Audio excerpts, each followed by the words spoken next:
34 years young, baby. Not old, 34 years young. Averaging 18 per, 5.5 rebounds per game, 7 assists per game on 40.33% from the three. Dives just threw up in his mouth looking at that. To me, he is the perfect fit. He is a secondary ball handler. He's a good defender for his size. He's going to draw an insane amount of fouls next to Joel Embiid. He can create. He can shoot. He can space the floor. I think he knows his role. I just love everything about it. I literally just said how I don't want to give up Danny Green, but that's for Will Barton. Danny Green can go for Kyle Lowry. Uber to Toronto. Yeah. He is number one on my list. For me, it's a 10 out of 10. Now, I'm not selling the freaking farm for him. I'm not giving Toronto Danny Green, Matisse Thybulle, and Maxey, or Danny Green, Matisse Thybulle, and two for whatever it is, but I don't think it would cost that much. His interview was really weird, dude. I know we talked earlier and you guys don't think he's going to get moved. I don't really think he is either, but the way he made it sound like, I know he tweeted he hates when people make rumors that don't come from his mouth and all this stuff, but my thing is the way he said I'll retire in Toronto on a one-day contract or whatever, the wording was very, very strange. So I don't know how much longer Kyle Lowry has in Toronto, and if he's not finishing this year in Toronto, it damn sure better be in the red, white, and blue here in Philadelphia. 10 for me. Gint, what's your level here? Yeah, definitely a 10. No more words needed? No. What is there need to be said? Let me take this mic out and just drop it real quick. I don't understand the not want for Kyle Lowry, and I've said that. It's Joel's ready. We've talked about this. So if this shot's here, you got to take it.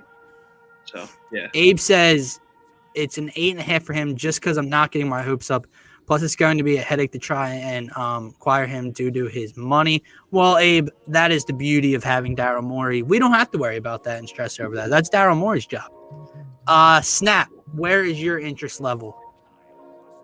I'm going to rank it as a 10 because I absolutely love Kyle Lowry. I know I had the whole poll, Terry Rozier, Kyle Lowry, but I also said on that show last week that Kyle Lowry is an amazing player and he'd be a great fit here. I love Philly guys. I love when they come home.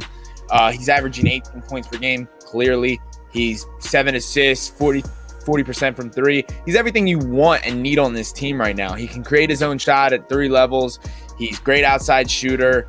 He's averaging multiple assists a game. I think a pick and roll combination with him and Joel Embiid would be beautiful. You can take Ben off the floor and still have a ball handler with experience on the floor. He's everything you want. And he's won at the highest level now. So what more could you want? I completely agree. George, where's your interest level? 5.6 million. I feel like Kyle Lowry's just the perfect guy to get right now, especially when if you want to win right now, getting Kyle Lowry moves the needle more than anybody out there that you could think of. So especially with the Nets and everything going on there, getting Kyle Lowry would be a perfect fit in Philadelphia. And let's talk about that for a second. Not even to mention he's an NBA champion, which we love Danny Green for being a veteran and being an NBA champion. Kyle Lowry brings that same exact thing. I agree. Let's talk. You said, what's up? Said in a former Villanova Wildcat. Let's talk about that needle mover, right? Because some people, I think he's a needle mover for this team. And someone had a great tweet. I'm pretty sure it's Rob Manoff on Twitter. Said someone said Kyle Lowry isn't a needle mover for this team and they need a Beal. So basically the argument was the Sixers are contenders, championship contenders, but they need a Levine or Beal. And Manoff was if you need a Beal or Levine, you're not a contender as is. That's just not the case. So to me, Kyle Lowry's definitely a needle mover. I don't get how he's not. I know that people are deathly afraid of the Brooklyn Nets. The Bucks are still going to be a tough out in the postseason, but I think Kyle Lowry, Snap alluded to, I said before, he is everything this team's missing. I get their missing bench depth, and it's okay, well, we'd be doing the same thing we're arguing against, which is trading away players just for one player. But when you bring him into the equation, I think it's a lot different. George, is he that needle mover to you? Yeah, I mean, 100% yes. Like he's like, I know we've been preaching like we need bench depth and we need guys to add to this depth and add to production for us. But getting Kyle Lowry would just be better than anything that we could do. And I don't like. What are we gonna trade? We're gonna trade Maxey picks. Danny Not Danny Green. Like I think anybody should want to do that in a heartbeat.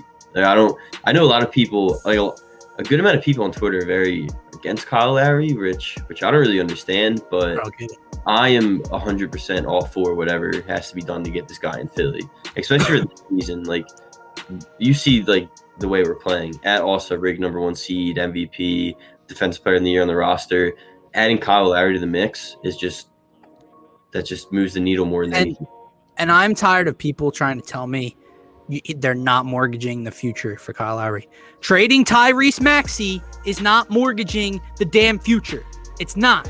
It's not. It's not at all. Money in Danny Green and maybe Mike Scott, a young player in Maxey, and I get it. Now, if you said, they had to give up 2-3 first-round picks and Maxey, all right, that's a little bit of the future. But I'm tired of that argument. So we're 10s all across the board here for Kyle Lowry.